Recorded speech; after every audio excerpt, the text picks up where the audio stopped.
Locked On Podcast Network presents Locked On Sports Today. It's desperate times for the New York Jets and their pursuit of Aaron Rodgers. But can they avoid desperate measures? They may already be resorting to them. Also, we get you set for the drama of the Big 12 tournament, and legendary Syracuse basketball coach Jim Boeheim retires. This episode is brought to you by FanDuel Sportsbook, official sportsbook of Locked On. Make every moment more. Visit FanDuel.com/LockedOn today to get started. I'm Peter Bukowski, starting your day with the can't-miss stories and biggest debates in sports. You're Locked On Sports Today. Searching all major sports. Found. Let's start with the biggest story. Aaron Rodgers is not yet a New York Jet, but it's not for lack of trying. The entire powers that be of the New York Jets went out to California earlier this week to talk to Aaron Rodgers, perhaps to convince Aaron Rodgers to come play in New York. But as of now, no trade with Green Bay has been finalized. Joining me now, the man who said this is exactly where the Jets didn't want to be, John Butchko from Locked On Jets. And John, we had what I thought was a great take of yours on earlier this week. But here the Jets are. So how do they find a way to get a good deal still, given what is desperate times? How do they avoid the desperate measures? Well, I think we're in desperate measures. On Wednesday afternoon, there seemed to be a coordinated tweet storm at Aaron Rodgers among Jets players that seemed like it came from the management. I don't know how they think that that's going to finally make Aaron Rodgers want to come to New York. I don't know how they think that's going to impact things. I think the best thing the Jets have going for them right now is, at least as far as we know, it does not seem like there's another team that's interested in Rodgers. So at least they're not bidding against anybody else right now. And right now there's one of three scenarios that could play out. Rodgers could just say, I'm staying in Green Bay. He could say, I want to retire, or he could say, I want to go somewhere else. And the fact that there's no other team, and that could change at any minute. There is, any number of teams could jump in, but the fact that if he wants to go somewhere else, the Jets are the only team that's expressed interest, and they obviously want him badly. That means that maybe the price, as far as the trade goes, won't be so high. And look, I mean, the other thing is their desperation could be a benefit to them, because I think they'll do anything they can to get Aaron Rodgers. So I think, if Rodgers, depending on what Rodgers wants, if Rodgers wants one of these deals like, Tom Brady or Russell Wilson had, where, hey, I don't know whether he has a personal trainer, but I want my personal trainer to have access to the facility, they'll do it. I mean, I think they'll do anything they can to accommodate Rodgers to make it easier for him to decide to come to New York. Yeah, it's not so much a personal trainer in the case of Aaron Rodgers. It's his personal friends. He'll want Randall Cobb on the team. He'll want Big Bob Tunyon on the team. Maybe bring in Alan Lazard if you get the opportunity. Hey, throw David Bakhtiari in the trade. Let's see what we can do here. Like, that might be the Alex Guerrero of all of this when it comes to what Tom Brady was trying to ask for. The thing that stands out to me, John, is I think all three sides have a chip to play of some kind. And then it's just going to be who wants this the most. And is there another team that's going to come in? I don't know. For the Jets, you mentioned desperate measures. What do you think is fair compensation for Aaron Rodgers if you're the Jets? I think when you're looking at this, you may know better than me what Rodgers' mindset is right now. I don't think you're getting Rodgers for more than 2 seasons. Yeah. So I think that has to play into it. I think one of the biggest concern I have above compensation is just the dead money that's on his contract, because the way it's structured, if he retires after 2 seasons, you're hit with either a $60 million cap hit in dead money in 25, or 30 and 25 and 30 and 26. So the challenge for the Jets is the deal kind of has to be, you can't really change the structure of the deal and be able to fit Rodgers under your cap for 23. I think that in a world where, you could figure it out, then the price would go up a little bit. For me, I think, maybe some sort of conditional pick. And, you may remember, if it was 15 years ago, the Jets made a deal for Brett Favre, and it was a deal with many tiers of conditions. Mm-hmm. There was, I think there was one tier that was far, starts a certain number of games. There was another tier they make the playoffs. I think it went all the way to a first round pick if they won the Super Bowl, because you win the Super Bowl, you're willing to give up with the first round pick. So I think like the thing that sticks out to me is maybe something structured like that, where it's contingent on what the Jets get out of it. Stay up to date all year on the New York Jets by following Locked On Sports Today and Locked On Jets on YouTube or wherever you get podcasts. Thanks for making Locked On Sports Today your first listen. Coming up, we'll tell you the one team who benefits the most from a deep conference tournament run in the Big 12. But before we get to that, Kevin Durant's debut in Phoenix got pushed back. The midway point of the NBA season is here, and now is the perfect time to download FanDuel, America's #1 sportsbook, because new customers get a no-sweat first bet up to $1,000. That's bonus bets back if your first bet doesn't win. Just download the FanDuel Sportsbook app. It's safe, secure, and super easy to use. Then you can bet on everything from the money line to point scores and threes drained.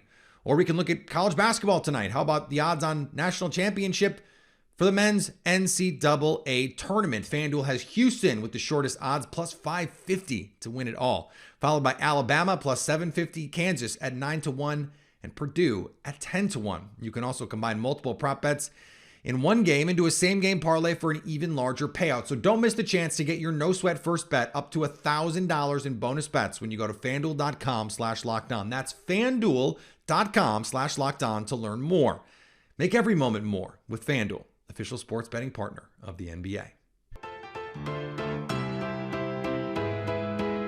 Kevin Durant slipped and turned his left ankle during warmups Wednesday, knocking him out of what was supposed to be his first home game with the Phoenix Suns. Durant was doing an individual drill with coaches when he appeared to slip on the floor as he lifted off to shoot.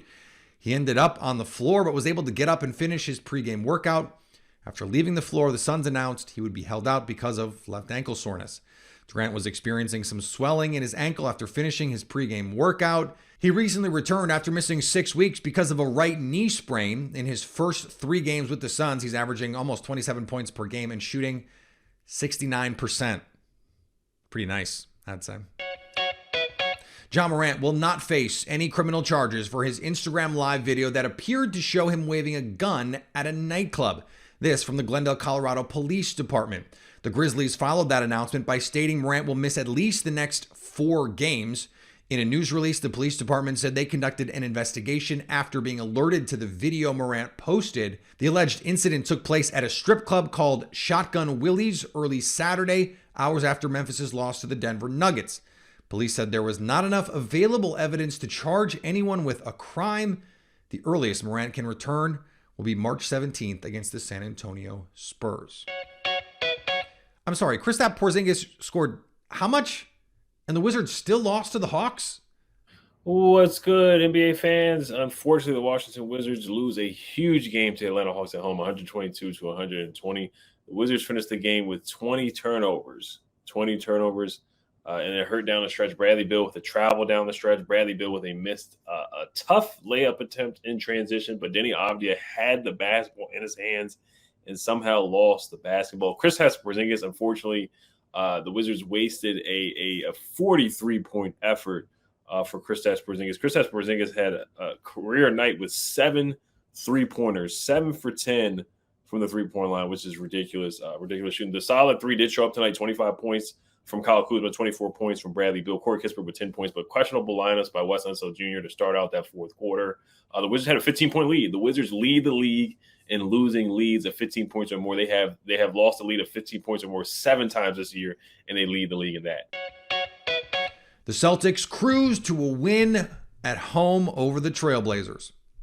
Boston Celtics got hot early. Jason Tatum dropped 30, and they get a rare opportunity to rest. I'm John Corrales here at the TD Garden, where the Celtics get a very easy 115-93 win over the Blazers, who were just horrible. I'm sorry, the Blazers had maybe their worst game of the season in this one.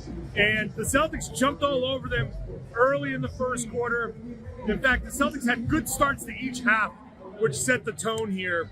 And late in the third, Jason Tatum's 3 3-pointers were part of a game-changing run When the Portland TrailBlazers finally made a little bit of a push and cut a lead to 13, Tatum hit those threes and closed the door.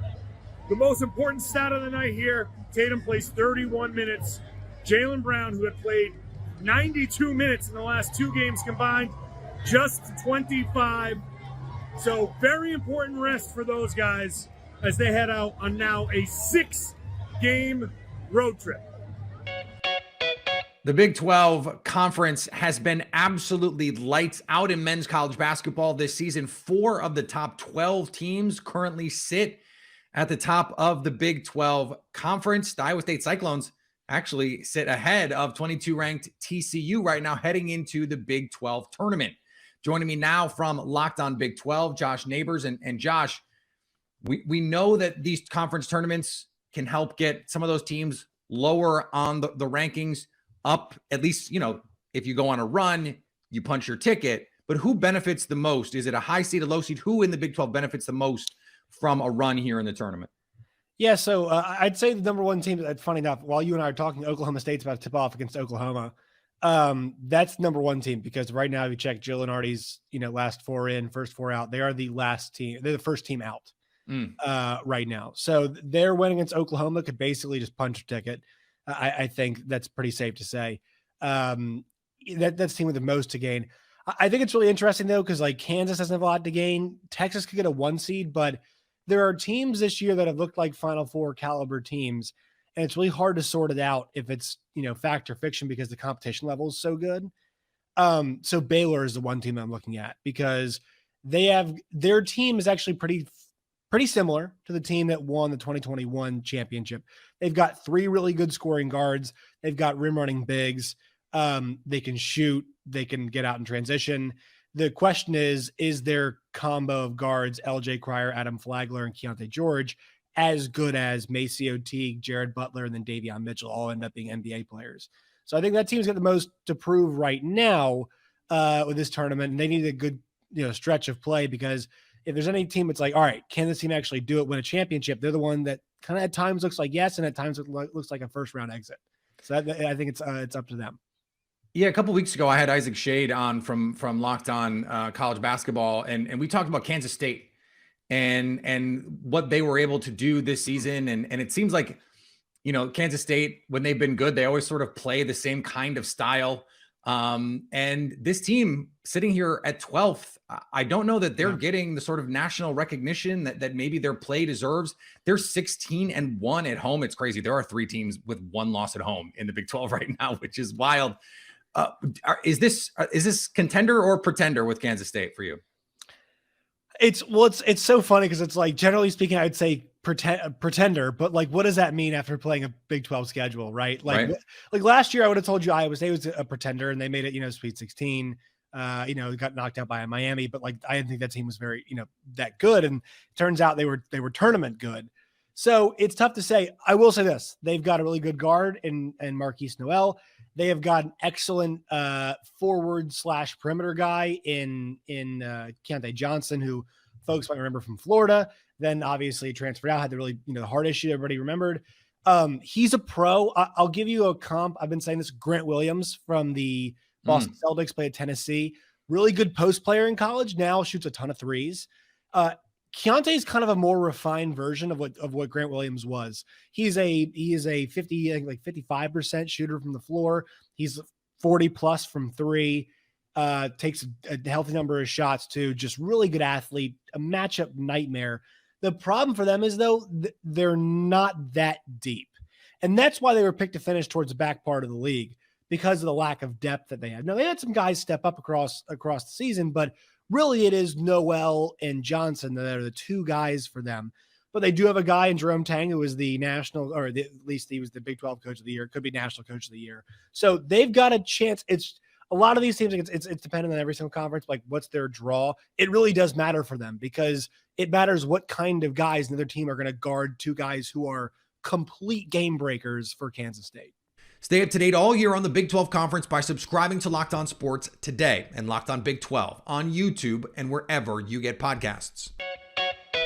Coming up, a coaching legend is calling it a career. Looking for a delicious treat but don't want all the fat and calories? Yes, you do. Like every day. Like if you're me, every 3 or 4 hours of every day. That's why I stick with Built Bar. Built Bar is the go-to snack for me when I'm hungry because it's delicious. I don't have to trade the health benefits for the taste. Built Bars are incredibly tasty. 100% real chocolate on every bar. And somehow they hit the macros. I don't know how they do it. 130 calories, 4 grams of sugar, and 17 grams of protein. And now you don't have to wait around to get a box. For years, we've been talking about ordering your Built Bars at Built.com, which is still how I get my Built Bars, just more convenient for my lifestyle.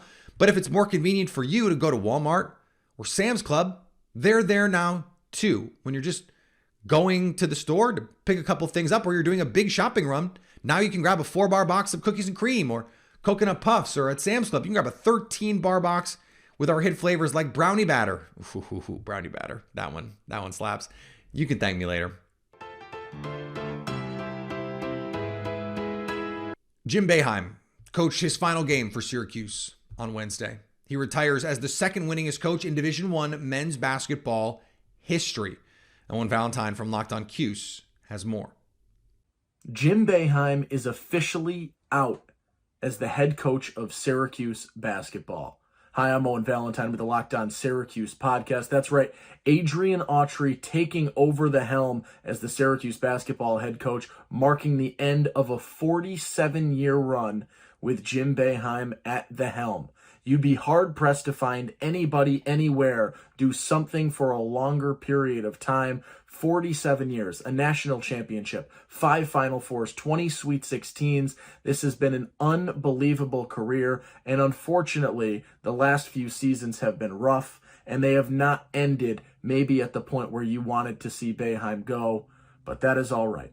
Today, we remember the big moments, and to talk those big moments, check it out, the Locked On Syracuse podcast, your team every day. Jim Boeheim reflected on his career Wednesday after the game.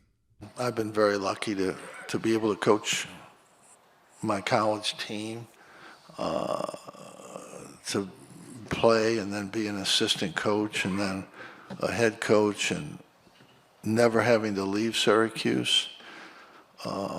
It's a great university. The city has embraced our team. I am amazed that we've been able to draw the fans that we've been able to draw over the years. Steve told me before the game, we were just talking, he said it was amazing. The fans, last home game, nothing to play for, and there's almost 25,000 people there. And it's just, I've been just so lucky to be able to coach at Syracuse, a place I love to live. People keep wondering about that, but maybe that's a flaw I have. But I've lived in Syracuse my whole life, and I'll live there hopefully a long time into the future. I think it's a great place. I think sometimes the negativity of people comes to the forefront, and that's life, that's there. But I've been just unbelievably fortunate to be able to keep this job. I mean, Mike Bray's thrilled that he was at Notre Dame 23 years. He's a puppy. You know, I've had 47 years. I got to coach my sons. 2 years ago, we were in the Sweet 16, and last year I got to coach my sons. I had a great team. I love that team. Full disclosure, I went to Syracuse University, and I went in 2005. I graduated in 2009. When I got there in 2005, I thought, I hope Jim Boeheim coaches the entirety of my college career. And I got to see some pretty incredible moments. A 6 overtime game at the Garden, Big East tournament runs that were magical, historical, Jerry McNamara on fire. But over the last few years, this program has not been the same. And the original coach, who was supposed to take over for Jim Boeheim, the succession plan in place fizzled precisely because Coach Boeheim wanted to stay Coach Boeheim. But the program suffered for it. And this is an appropriate time for him to step away. I have so much respect over the course of my life as a Syracuse fan for what Coach Boeheim did for the university, the program, and frankly for me personally and my enjoyment of college basketball. But this is a move that was overdue. And again, I say that with the utmost respect for what he has accomplished at Syracuse, what he means for Syracuse athletics. In a lot of ways, Jim Boeheim has been Syracuse athletics for half a century. That being said, it was time. And finally, this was a different kind of pitch for all-star pitcher Martin Perez, who'll be playing for his native Venezuela in the World Baseball Classic. Perez sang the Venezuelan national anthem before the team played an exhibition game Wednesday night against the Houston Astros. When he was done singing, and with the microphone still in his left hand, Perez pumped that fist toward the Venezuelan team lined up in front of the first base dugout. That group included second baseman Jose Altuve, who was playing for his native country against his Major League Baseball team. The World Baseball Classic brings pride in one's country to baseball, and the players love it. Thanks for making Locked On Sports today your first listen. Now go find your favorite team's Locked On podcast and make them your second listen. Coming up tomorrow, will Lamar Jackson or Aaron Rodgers be the first quarterback to have a new home for 2023? So at least until tomorrow, stay Locked On Sports today. Locked On Podcast Network presents Locked On Sports Today. For more episodes of Locked On Sports Today, go to our video on demand. Click on Sports at the top of your screen. There, you'll find past episodes of Locked On Sports Today, plus other Locked On shows on demand.